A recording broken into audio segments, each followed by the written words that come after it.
October 9, 2024 నుండి ఫిబ్రవరి 4, 2025 వరకు గురువు వక్రగతిలో సంచరిస్తూ ఉన్నారు. కావున ఈ రాశి వారికి గురువు యొక్క వక్ర సంచారం వల్ల కలిగే ఫలితాలు ఏ విధంగా ఉంటాయి అనేది సశాస్త్రీయంగా తెలుసుకుందాము. అట్లాగే పరిహారాలు కూడా తెలుసుకునే ప్రయత్నం చేద్దాం. సింహరాశి వారికి గురువు వక్రగతి అంటే అక్టోబర్ 9, 2024 నుండి 25వ తారీఖు ఫిబ్రవరి 2025 సంవత్సరం. అది ఇంగ్లీష్ సంవత్సరం మారింది, కానీ తెలుగు సంవత్సరం అయితే క్రోధినామ సంవత్సరమే. కాబట్టి ఈ ఈ ఈ 120 రోజులు 4 నెలల కాలము, 2-3 రోజులు అటు ఇటుగా ఎక్కువ తక్కువలు ఉండవచ్చు, కానీ 4 నెలల కాలము ఈ వక్రగతిలో గురు సంచారం వల్ల ఇప్పుడు మనకి ఈ సింహరాశి వారికి ఏ విధమైనటువంటి ఫలితాలు ఇస్తాడు, శుభప్రదమైన ఫలితాలు ఇస్తాడా, అశుభప్రదమైనటువంటి ఫలితాలు ఇస్తాడా అనేటటువంటిది మనం తెలుసుకునే ప్రయత్నం చేద్దాము. అయితే ఇక్కడ గురువు యొక్క సంచారం వక్రగతి మూలంగా మనకి ఇక్కడ భాగ్యస్థానంలో గురువు యొక్క సంచారం జరుగుతున్నట్టుగా మనం భావించాలి. భాగ్యస్థానంలో గురువు యొక్క సంచారం చాలా విశేషమైనటువంటిది. ఆయనకు మామూలుగా ప్రతి గ్రహానికి ఉన్నటువంటి సప్తమ దృష్టి కన్నా కూడా విశేష దృష్టి లేనటువంటి 5-9 స్థానాల్లో మరింత బలంగా ఉంటుంది. ఆ 2 విశేష దృష్టిల్లో కూడా 5 కంటే 9 మరింత విశేషమైనటువంటి శుభప్రదమైనటువంటి ఫలితాన్ని ఇస్తాడు అని చెప్పేసి మనకి శాస్త్రం చెబుతోంది. అందుచేత ఇక్కడ మనకి 9వ స్థానంలో అంటే మేషరాశి వీటి మీద వీటి యొక్క ప్రభావం మనకి స్పష్టంగా కనిపిస్తూ ఉన్నది.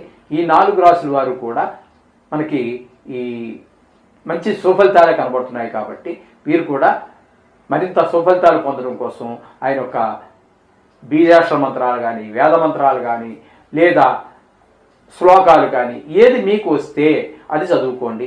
అలాగే కొంతమందికి విష్ణు సహస్రనామం నోటికి వచ్చిన వాళ్ళు ఉంటారు. అందులో ఈ రాశికి సంబంధించి ఈ నక్షత్రం మీ జన్మ నక్షత్రం ఈ సింహరాశికి సంబంధించి మఖా, పుబ్బ, ఉత్తర 1వ పాదం వరకు ఈ పాదాల వాళ్ళు కూడా అందులో మీకు విష్ణు సహస్రనామంలో ఒక్కొక్క శ్లోకం ఒక్కొక్క దానికి రాసిపెట్టి ఉంది. మీకు ఇది ఏ పాదం చూసుకోండి. అందులో ఆ శ్లోకం కూడా మీరు ఈ 4 నెలలు అంటే 120 రోజులు సుమారుగా మీరు పారాయణ చేసుకోండి. శుభప్రదమైన ఫలితాలు ఉంటాయి.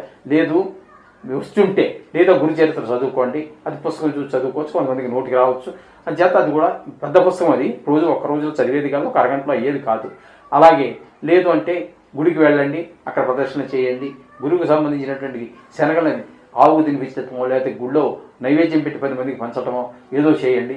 ఈ విధమైనటువంటి ఇంకా కొంతమందికి దోషం అంటే వీరికి ఇప్పుడు ఈ రాశి వారికి అన్ని శుభప్రదమైన ఫలితాలే కాబట్టి వీరు ఇంకంతకంటే అక్కర్లేదు. కొంతమందికి ఏదైనా కొన్ని రాశుల వారికి వీటి ప్రభావం చాలా దృష్టుల వల్ల, వేరే గ్రహాల యొక్క దృష్టి ప్రభావం వల్ల కొంచెం ఫలితాలు తీవ్రంగా ఉండొచ్చు. మంచి గ్రహాల యొక్క దృష్టి పడింది అనుకోండి, ఫలితాలు మరింత శుభప్రదంగా ఉంటాయి. దుష్టగ్రహాల యొక్క దృష్టి పడింది అనుకోండి, ఫలితాలు మరింత తీవ్రంగా అయ్యేటువంటి అవకాశాలు కూడా ఉంటాయి. అటువంటి వారు ఆరోగ్యపరమైన సమస్యలు వస్తే కవచాలు చదువుకోండి. లేదు మిగతా సమస్యలు ఎక్కువగా ఉన్నట్టయితే వారు ఈ గురువుకి సంబంధించి జపం చేసుకోవటమే ఉత్తమం. 4 నెలల కాలం కదండి. ఎందుకంటే అన్నిటికంటే 100కి 100 పాళ్ళు శుభగ్రహం ఏది అంటే నవగ్రహాలలో గురువే. మంచి చేసినా అట్లే ఉంటుంది, చెడు చేసినా కూడా అట్లాగే ఉంటుంది. పర్సెంటేజ్ ఎక్కువ, మొత్తం టోటల్ పర్సెంటేజ్ కాబట్టి అందుచేత ఆ విధంగా చేసుకోండి. శుభం భూయాత్.